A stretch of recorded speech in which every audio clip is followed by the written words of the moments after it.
Andrew Morgan, the first one being pulled into the equipment log by Jessica Meir.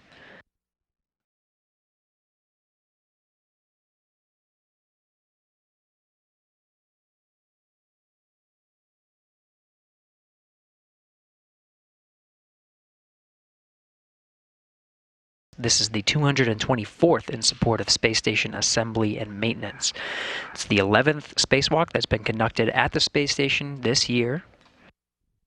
The 5th for Parmitano, totaling 26 hours and 53 minutes in his career. For Morgan, this is his 6th spacewalk, totaling 39 hours and 2 minutes. Today's spacewalk lasted 6 hours and 2 minutes.